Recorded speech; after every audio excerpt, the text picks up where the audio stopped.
Alright people, so let's continue with the last example of this harmony course. It's by RÜFÜS to Sol, You Were Right, and it's their current top track. I absolutely love it. I think their style is just so nice. So before we will start, let's have a listen.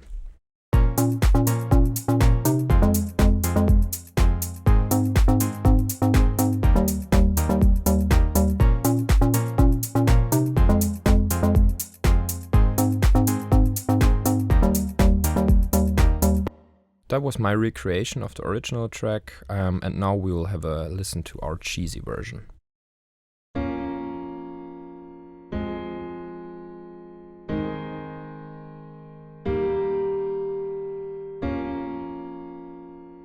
Very classy chord progression until here. Now it gets a little bit more interesting. Why does it get interesting there? Because we are in the scale of B flat minor, which means B, whole step, half step, whole step, whole step. And now we're not in B flat minor Aeolian, we're in B flat minor Dorian, which means we don't have the minor sixth at this point, we have the major sixth here. So this half step here between the fifth and the sixth gets actually a whole step. And then we have the half step between our major sixth and our minor seventh, and then a whole step again to our root note 1 octave higher. And I think it's so interesting because those, we had 1 or 2 examples, sorry, I don't remember it at the moment, but in those examples we were starting, you know, we're having our B minor, we're going to our B flat minor, sorry, if I'm referring to B minor I mean B flat minor, it's a little bit hard to say this all the time. B flat minor, going to our F minor, which is a fifth above, if you have a look at the root notes, at the bass note. Sorry, we'll just transpose this down. F minor, A flat major, a third above our F. And now we're still in, we could still be in a Aeolian mode because the sixth wasn't even used up until this point, and that's very interesting because now they're going to this E flat major chord, and this is creating some very interesting tension at the end of our chord progression. So I have the feeling that a lot of productions in the end they're varying. In the end there's something interesting happening. We had Masane with this X-ray dominant at the very end, and we also had another example where at the very end the Dorian mode got clear pretty drastically, because the note that makes it Dorian or differentiates it from the Aeolian is the sixth, and that's first getting used here in our last chord. So that's pretty interesting, I think. Alright, so let's just have a look at our production here. And this whole method is called like the syncopated method, because the chord progression by itself, it's a little bit special because we have this Dorian chord at the very end, but it's nothing too extreme. No crazy dominance added, no out of space chord note stuff there, but the rhythm is very, very interesting, and also the stacking of the rhythms there. So we have the second synth. I just layered the synth with a white noise because they had a white noise in it in the original.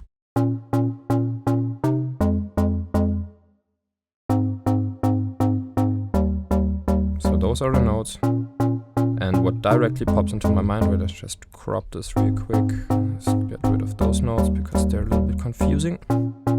Okay, so I hope after the recent example that you see what I see, which is exactly the same 10th voicing here. So, you know, now maybe you get the understanding of like how you can uncheese your progression. You can go into the Dorian mode, then you syncopate your chords, because you know what syncopation means is that you're not starting on the 1 every time, and this is happening here. Now it's very groovy, and in this case it's also, you know, we have our A sharp, it's called here, or our B flat, and then we have our minor third up here and no fifth here. So this is the same thing that Mind Against also did in their composition. Pretty interesting, I think. So the style of composing here was just, you know, going, let's just enable the scale here for a moment, B flat minor, it's not minor, it's Dorian, sorry. So this is why now this note is inside our scale here, as we can see. So basically we have something like this. And now they're just transposing this exact same voicing over the whole, you know, over the whole track. And then it's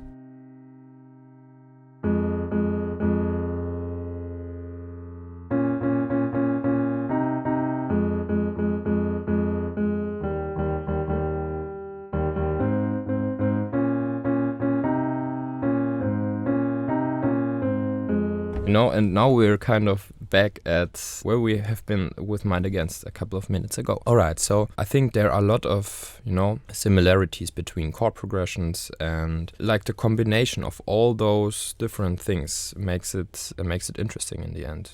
Varying your rhythm, varying your voicing, transposing notes up, going into a Dorian scale, varying maybe your whole scale with a dominant chord at a random place, staying on a pedal point and all that stuff, you know. So now you have a lot of tools already. Okay, so let's go on by clicking through our composition here. We have a basic clap,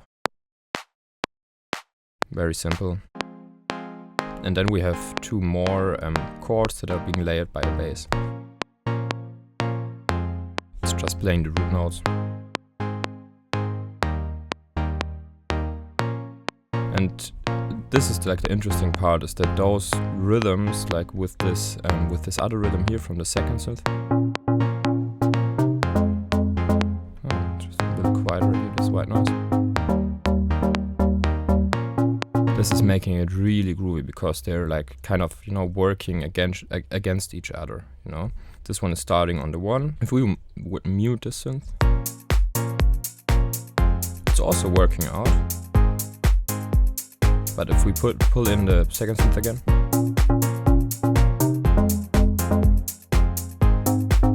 and it's, you know, it's not really playing on the same position as this synth at any time, I think. Let's check this. So if we have a look here, let's just go to 16th notes. So we have a 1 chord here with our bass hand. Then we are starting at the off here with our other synth, going to another second 16th position here. So in general, like with those syncopated rhythms, so what feels most stable groove-wise is if you are starting here on the first 16th note. So you have a quarter note, you have 4 16th notes. 1, 2, 3, 4. The first 16th note will feel most basic, most standard, because people will expect it to land on the 1, because this is like those are the heavy counting times, if you want to call it like that. The second, like a little bit more groovy, it's getting a little bit more groovy here on our offbeat, which is our third 16th position. This is where the hi-hat always lays in our compositions, and then it's getting more groovy within our fourth 16th position, and the most like groovy one is the second one after like the first 16th note here.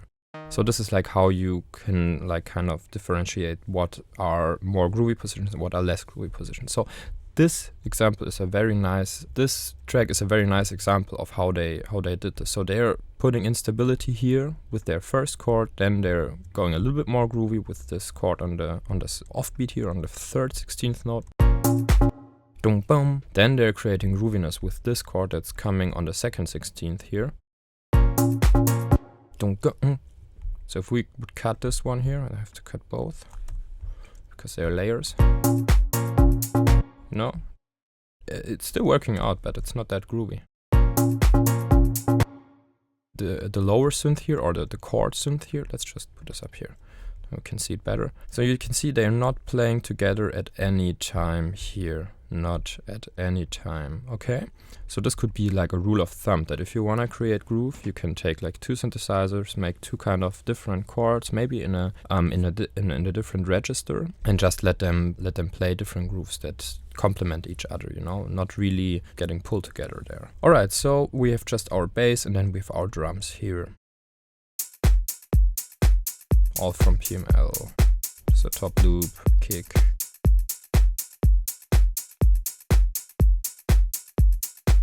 It's always nice if you have like this top loops, you can layer a lot of them on top of each other and make them very quiet, so you get a nice stereo field. Alright, so I would say we know now the tricks that they've used, so let's get into a short practical session and try to write something that is in the style of RÜFÜS du Sol.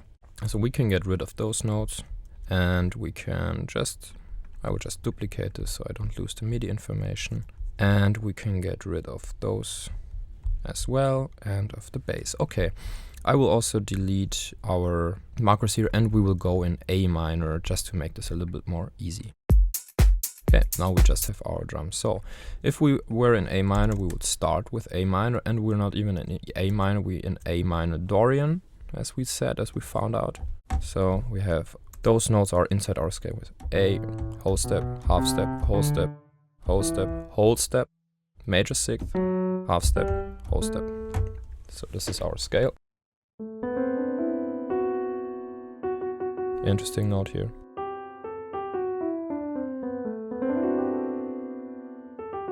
And the principle here was to use this note as a third in the very last chord here, right? So now we know we're starting with our A minor. So I'll just create a MIDI clip here real quick, and I think I would process this kind of a harmony writing by just writing the basic chords first and then using that MIDI to copy it down and then syncopate it afterwards, because like in the syncopated thing down there, I think it's a lot more difficult if you have so many notes, you know, you have to adjust every note every time and all that stuff. Okay, cool. So we're starting with A minor, just our basic A minor. I will enable the scale here real quick. Not minor, but Dorian. Perfect, thanks. Okay, A minor.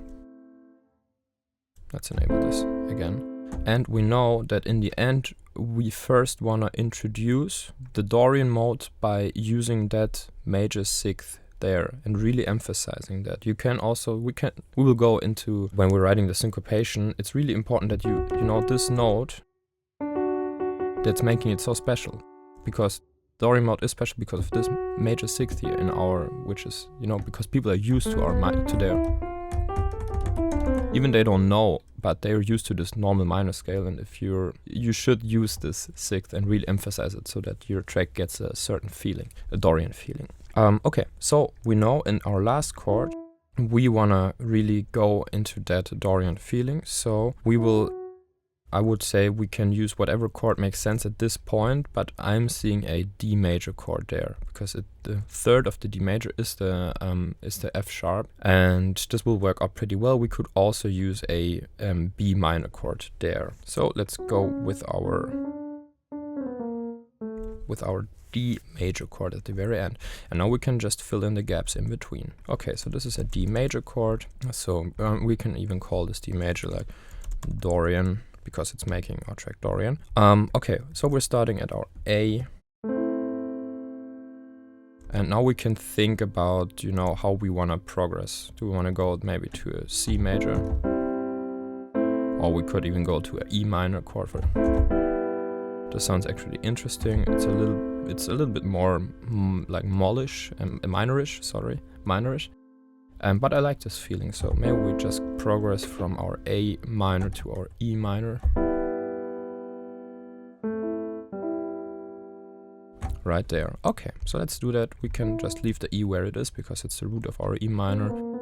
We will only have to transpose the C down to our fifth of our E, you know? This is how I'm thinking about it. We are now in E. So what's the fifth of the E? It's the B. We have a C, so the C needs to change to the B. And this is something you will get used to if you're practicing this quite a bit. And I can only recommend you just starting playing the piano. People, it helped me in my productions so much. Okay, A minor, E minor. Now we're in E minor. And this voicing here. Now we could easily progress to our G major chord here, just by changing one chord note here, the E to the G, to the D, sorry. Or we could even go to the C major chord. I mean, and this is totally up to you, you know, this is just like how you want to do it. But if we have a look at what we're landing on later on the D major, maybe it would make, it would make more sense. what sense, but E minor, and if we go to our G major, then again the G major, I think it has this one common note with the D major that we're going to afterwards. So it would be a little bit smoother to choose the G major here over the C major here, because the C major has got no common notes with the D major. So I would think we'll go just with our G major here. So we'll transpose this down to the D. Now here's our B. Our B can stay where it is, and this is already our chord. So voice leading wise, this is okay. We could transpose this F sharp down here, but then it's like all those voices are jumping back up again. So if you leave it here or there, this doesn't really matter. Okay, so this is our G major. Cool. So now we have our basic chord progression. We could even like put in a dominant somewhere, you know. This is like, now it's completely up to you what you do with it. But I will just use this and copy it over into our bass synth here. So what we have learned here, we're in A, and like with our first synth that was layered by the bass, I think it makes sense to hit on the 1 again, because otherwise it will get very, very groovy. But if you have a solid, you know, foundation down there, you can easily start also with your bass line on the 1. And then we will use syncopation here for our first synth that's layered with the bass line. So first 16th note, very standard. We could even just use a very simple formula like that, you know, just a theme, and this is like you can just copy them over there. So A, afterwards the E. It's a little bit standard now, but this will be changed over the time.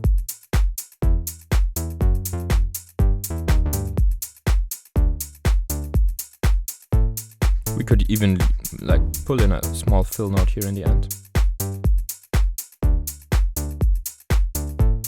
So now we have our basic information here, we can layer it with our chords. So let's select all of our notes, hit Option or Alt and pull them up to our 5th, because the 5th is always like a perfect 5th except like the 2 chord in our chord progression, but we will see it here if we are in you know, inside our scale, because it's highlighted here. So we can fold this.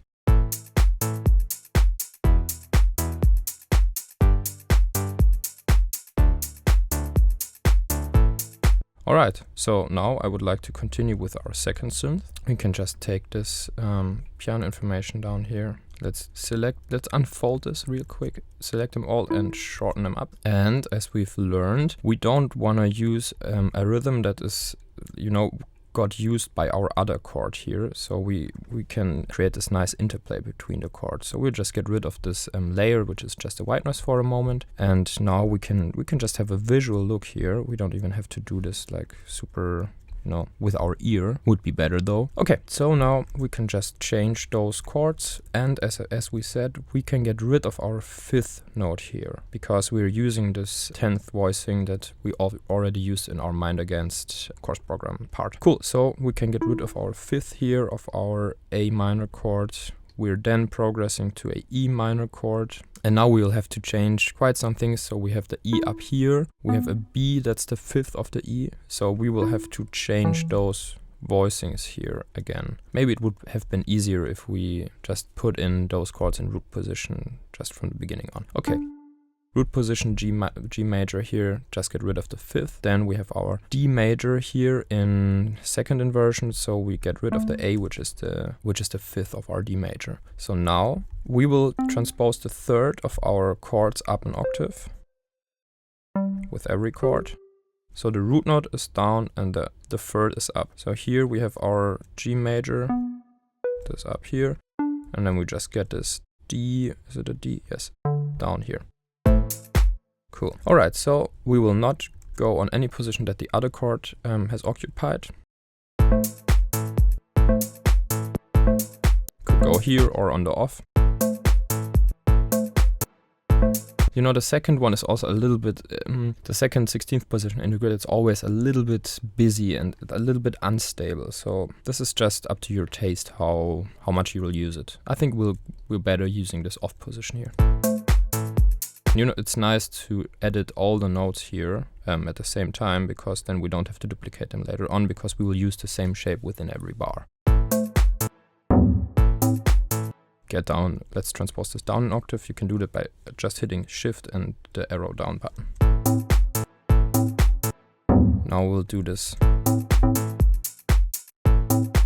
Okay, here is a lot of space, so we'll have to do something there.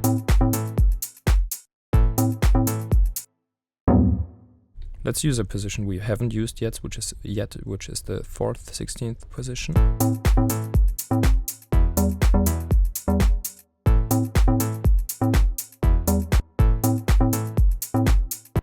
Okay, and now they've used like the small fill-in chords here, so you can just take those notes and just transpose them up.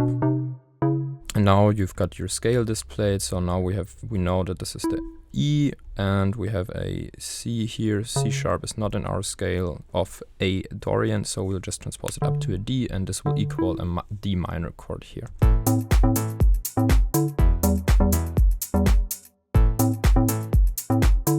Sorry, that was wrong. It's not equaling a D minor chord here. Actually, we should transpose this down to the C, which ends up in our C major chord, but only played with a triad an octave above.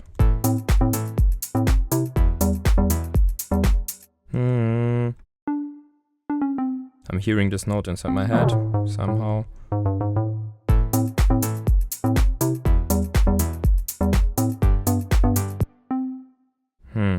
Doesn't work that well, so this is something you can figure out by yourself. D is the 3rd, so the 3rd is always on top here, right? So I'm just counting backwards. So 3rd, if the D is the 3rd, what's the root? So I'm just imagining a piano, I'm just going down. Ah, okay, needs to be the B, so we can use a B here.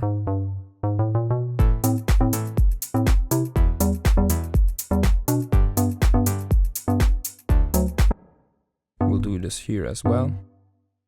We can also go down.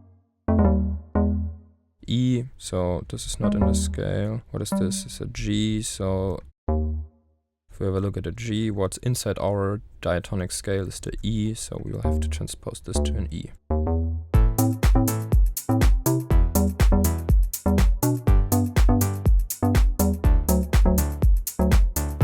We can even use like the same note and make like some small fillers here.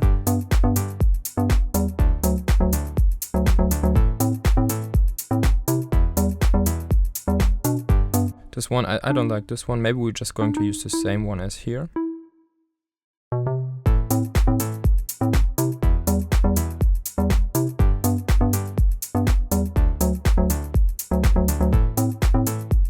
Okay, you can just put a noise layer on top here.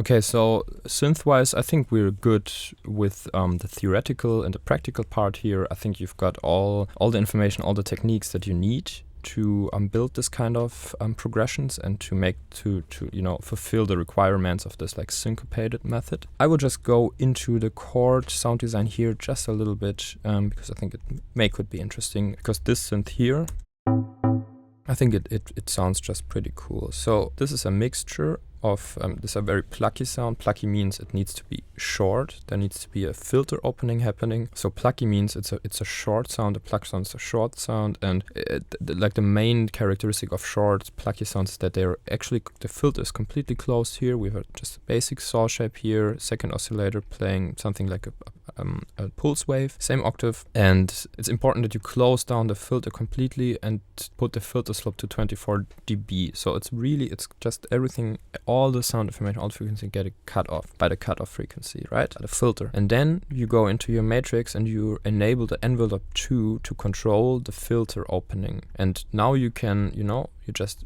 increase that amount that envelope 2 should open up the filter. So like this, you cannot hear anything. Now you can slowly pull it up. This is something that You know, something you could automate as well. I don't know why Ableton is not allowing us to automate this function. Very bad in my opinion. Now it's getting too, annoying. We'll do it something around here. And you can, like this kind of pluckiness, you know, the shape of the plug, you can control it here.